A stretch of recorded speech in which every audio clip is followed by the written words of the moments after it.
नमस्कार, बदलाव टीम में आपका स्वागत है। आज हम लोग बात करेंगे संदीप जी से। उन्होंने कैसे एक छोटी-सी जगह से मुंबई पहुँचे और मुंबई में जाके कैसे संघर्ष करके आगे बढ़े, उनके जर्नी के बारे में जानेंगे आज हम लोग। और संजीव जी मुंबई में कथक सिखाते हैं और स्क्रिप्ट राइटिंग करते हैं। तो संजीव जी आपका बदलाव टीम में स्वागत है। नमस्कार। बहुत बहुत धन्यवाद आपका और आपने मुझे बुलाया इस बदलाव चैनल पे। मुझे पूरा यकीन है कि बदलाव चैनल पे आने के बाद ये लोग सुनने के बाद कुछ ना कुछ किसी के भी जीवन में बदलाव ज़रूर आएगा। ये मंच आप लोगों ने जो बनाया उसके लिए हृदय से धन्यवाद। जैसे कि मेरा बचपन से ही अभिनय और नृत्य में बहुत रुचि थी। मैं अभिनय करता था, छोटा था तो नृत्य किया करता था अपने गाँव में शंकर, कभी जो गाँव में रामलीलाएँ होती हैं वहाँ मैं अभिनय किया करता था। कभी राम बनता था, कभी कृष्ण बनता था। तो वहाँ से वो अभिनय का एक बीज मेरे अंदर आया। लेकिन मेरा मन था कि मुझे सिनेमा देखने का बहुत ज़्यादा। मैं बचपन में बहुत सारी सिनेमाएँ देखता था। मिथुन चक्रवर्ती की, धर्मेंद्र की, अजय देवगन की। तो वो सिनेमा मुझे बहुत प्रभावित करती थी। मुझे लगता था कि अरे यार! क्या अद्भुत चीज़ें हैं कि मज़ा आ जाता था मुझे देख के। फिर मैंने लगा कि मुझे ये बनाना है मुझे, ये बनता कैसे है? ये सीखना है मुझे। तो मैंने उस समय पता किया तो एक एनएसडी था और पुणे में एक एफटीआई थी।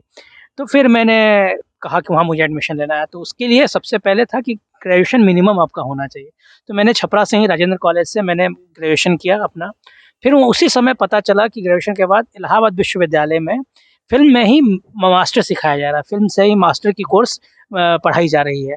मैंने कहा ये तो बहुत अच्छी बात है। तो मैंने वहाँ फॉर्म भरा और वहाँ हो गई। मेरा एडमिशन हो गया और वहाँ पे मैंने फ़िल्म मेकिंग की तमाम विधाएँ जो होती हैं, कि फ़िल्म में कैमरा कैसे होता है, फ़िल्म में डायरेक्शन क्या होता है, फ़िल्म में एक्टिंग क्या होता है, सेट डिज़ाइन कैसे होता है, डायरेक्शन कैसे होता है, each and everything makeup, hair, costume सब चीज़ मैंने सीखा, जाना। तो फ़िल्म की छोटी-छोटी बारीकियाँ मैं सीखता था क्योंकि मुझे था कि मुझे मुंबई जाके फ्लॉप नहीं होना है। और वहाँ पे जो सिनेमा का मेरे को लत लगा, जो दुनिया की सिनेमा मैंने देखी, वर्ल्ड सिनेमा मैंने जो देखी, जो सिनेमा से मेरा राब्ता हुआ, वो मुझे लगा कि अरे! इसी के लिए मैं बना हुआ हूँ। और फिर मैंने वहाँ मास्टर डिग्री अपनी एक फ़िल्म बनाई 5 मिनट की अंततः। फ़िल्म से पास आउट होने के बाद फिर मैंने मुंबई कूच किया और मुंबई जाने के बाद फिर वहाँ जो-जो मुझे टीमें पढ़ाने आए थे यूनिवर्सिटी में, उनसे मेरी अच्छी बॉन्डिंग हो गई थी क्योंकि मैं पढ़ने में बहुत अच्छा था। तो उन लोगों से मैं मिला, तब तक मेरी एक किताब आ गई थी। मैं किताब देने गया तो लोगों ने पूछा क्या कर रहे हो? तो मैंने कहा स्ट्रगल चल रहा है। तो फिर उसी समय मेरे एक सर ने मुझे आरजी सर रविंद्र गौतम हैं, बहुत बड़े प्रोड्यूसर हैं, जो जिनकी अभी महारानी 2 आई है। तो उनसे मेरी बातचीत हुई, उन्होंने उनकी शो उस समय शुरू हो रहा था मेरी दुर्गा स्टार प्लस पे। तो उसमें मुझे एज़ असिस्टेंट डायरेक्टर काम मिला और वहाँ से मेरी जर्नी धीरे-धीरे शुरू हुई और फिर मैंने कभी पीछे मुड़ के नहीं देखा। तो संदीप जी आपसे अगला सवाल ये है मेरा, जो आप गाँव से मुंबई गए तो आपके पेरेंट्स का और आपके दोस्तों का और गाँव वाले का कितना सपोर्ट आपके साथ रहा? बताइए। एक्चुअली जब मैं मुंबई के लिए मुझे था कि बचपन से ही जाना था, तो मेरे एक चाचा जी हैं, वो बचपन से ही मेरा मज़ाक उड़ाते थे कि उसमें जा मतलब मज़ाक नहीं, गार्जियन का एक अपना कंसर्न होता है कि इस फ़ील्ड में कोई है नहीं, सब कोई डॉक्टर है, इंजीनियर है, पापा का अपना ये था, तो सब कोई को लगता था कि वहाँ जाके तुम करोगे क्या? ना हमारे फ़ील्ड से कोई है, तो उनका भी एज़ अ गार्जियन उनका कंसर्न जो था मेरे प्रति कि वहाँ जाके ये करेगा क्या? क्योंकि मुंबई ब घर से बहुत दूर है, लोग पहले कहते हैं हीरो बने जाइए मुंबई। तो लोगों को लगता था मुंबई जाना मतलब हीरो बनना, लेकिन मैंने उनको समझाया कि नहीं, तो मैंने उनको बताया कि नहीं मैं मुंबई जाने के बाद मैं अच्छा काम करूँगा और धीरे-धीरे मैंने छपरा में काम किया, चीज़ें वहाँ बताई, फिर फ़िल्म स्कूल में गया, तो उन लोगों को लगा कि नहीं ये अपने चीज़ों के लिए बहुत मतलब डेडिकेटेड है और ये कर सकता है। तो फिर मेरी दीदी बहुत सपोर्ट करती थी, मेरे पिताजी बहुत सपोर्ट करते थे। पिताजी को कुछ समझ में नहीं आता था लेकिन कहते थे हाँ, मेरा बेटा जो करेगा अच्छा करेगा, उनको पूरा यकीन था कि हाँ, जो-जो करना जो-जो जौन तोरा बुझाता है कर लेकिन अच्छा करिहे, जौन फ़ील्ड में जइहे त। भोजपुरी में हम लोग की बात होती थी, बिहार का मैं हूँ तो पिताजी का बहुत सपोर्ट रहा, दीदी का इकोनॉमिकली, मेंटली और हर चीज़ में आज भी सपोर्ट था, उस समय भी सपोर्ट था कि नहीं तुम करो, तुमको जो करने का मन है।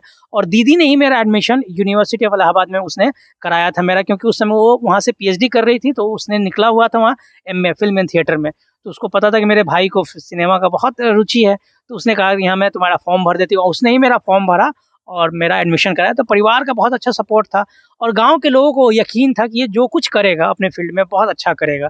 क्योंकि मैं बचपन से बहुत डिसिप्लिन से रहा हूँ और जो काम मुझे ज़िम्मेदारी मिलती थी बहुत शिद्दत के साथ, बहुत ईमानदारी से करता था।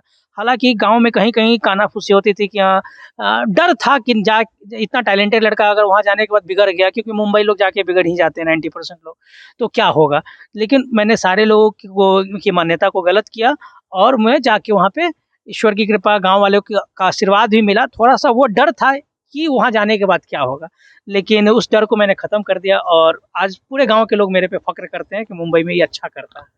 तो सबका सपोर्ट रहा, परिवार का सपोर्ट रहा, सिर्फ़ चाचा जी थोड़ा-सा कुछ कभी-कभी बोलते थे उस डर के कारण, गाँव के जो भैया-भाभी कुछ लोग हैं, वो लोग बोलते थे कभी डर के कारण। लेकिन ओवरऑल 80% मेरे जीवन में सबने सपोर्ट किया है, मुंबई के इस सफ़र तक मुझे।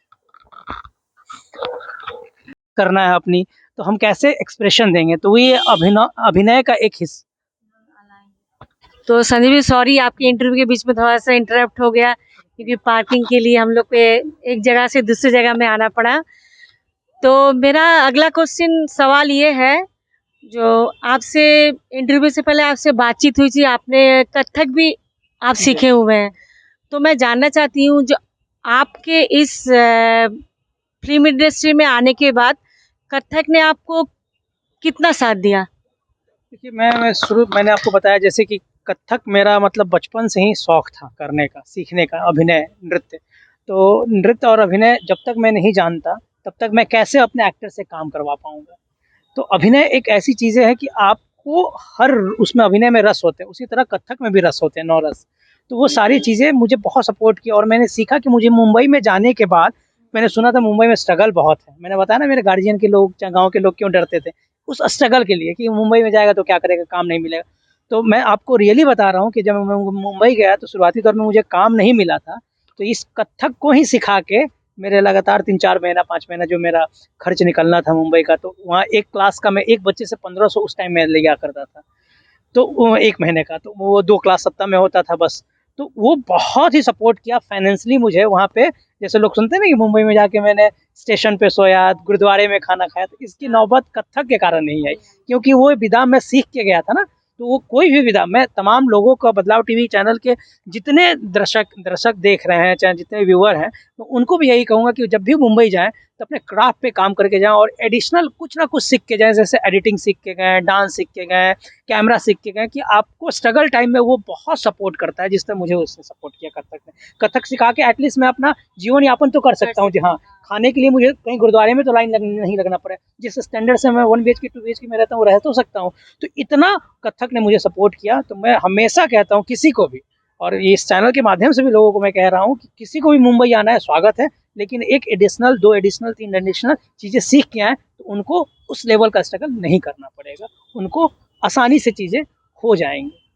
तो मेरा अगला सवाल ये है संदीप जी, आपका अगला असाइनमेंट क्या है? और आप और क्या-क्या कर रहे हैं इसके बारे में बताइए मुझे आप? मैं देखिए अब मुझे पता चला कि मुंबई में जब 7 साल से मैं हूँ, तो लोगों ने कहा कि मैं लिखता बहुत अच्छा हूँ। तो एक्सीडेंटल जिस तरह लोग प्रधानमंत्री बन जाते हैं, तो मुझे लगा कि मैं एक्सीडेंटल राइटर बन गया। क्योंकि लोग बहुत कहते हैं तुम अच्छा लिखते हो, क्योंकि बचपन से हम लोगों ने साहित्य बहुत पढ़ी थी, प्रेमचंद को, अज्ञे को, धर्मवीर भारती को, हमारे कोर्स में ही था। तो वो पढ़ना था, तो वो पढ़ के एक साहित्यिक चेतना तो बचपन से थी, तो कुछ भी सेट पे गलत कोई लिख के आता था, तो उसको मैं ठीक कर देता था। तो सब कहते तुम लिखते क्यों नहीं हो? तो अब मुझे लगता है कि ये लेखक इंडस्ट्री में बहुत मतलब अच्छे लेखक नहीं, अच्छी कहानियाँ नहीं, जैसे आप लोग खुद देखती होंगी सिनेमा तो पता चलता हो। तो अब मैंने लेखक और डायरेक्शन में मैंने फ़ोकस किया है। तो अभी मैं एक ये बनारस के ऊपर कानपुर के ऊपर मैं एक युवा लव स्टोरी लिख रहा हूँ, जो बच्चों टीनेजर्स की लव स्टोरी होती है। वो मैं लगभग कंप्लीट कर चुका हूँ, वेब सीरीज़ है, 6 एपिसोड की है वो। और साथ में मेरी 2 फ़िल्म, एक पिंडदान 90% कंप्लीट हो चुकी है, और एक और मेरी फ़िल्म है जो अंडर प्रोसेस है, जो मैं लिख रहा हूँ। और इसका मेरा भविष्य यही है कि तीनों फ़िल्म वेब सीरीज़ सब लिखने के बाद 2026 के बाद एज़ अ प्रोड्यूसर, या टीवी के लिए या फ़िल्म के लिए। हालाँकि जो मैंने फ़िल्में बनाई हैं एज़ अ डायरेक्टर, उसका प्रोड्यूसर मैं खुद हूँ, लेकिन बड़े कैनवास पे, जो बड़े लेवल की फ़िल्में होती हैं, उसको प्रोड्यूस करना, अच्छी सीरियल्स बनाना, जो सोसाइटी के लिए कुछ मैसेज हो, सास-बहू टाइप की चीज़ें नहीं, जो अच्छी कहानियाँ लेके आना, क्योंकि हमारे आस-पास बहुत सारी कहानियाँ हैं, बहुत अच्छी-अच्छी कहानियाँ हैं। हमारे इतिहास के पन्नों में बहुत अच्छी कहानियाँ हैं। तो उन सब पे रिसर्च करके मैं लेके आऊँगा और डेफ़िनेटली है कि 25 के बाद लोगों को अच्छी टीवी सीरियल भी मिलेंगे और मेरे माध्यम से अच्छी फ़िल्में देखने को मिलेंगे, इसका मैं आपको आश्वासन देता हूँ। संदीप जी, आपको बहुत-बहुत शुभकामनाएँ आगे की जर्नी के लिए। आप और आगे बढ़ें और मैं चाहती हूँ आपका अगला इंटरव्यू मुंबई में आके ही लूँ। ज़रूर, ज़रूर स्वागत है आप लोगों का मुंबई में, ज़रूर आप आइए और बहुत-बहुत धन्यवाद। नमस्कार।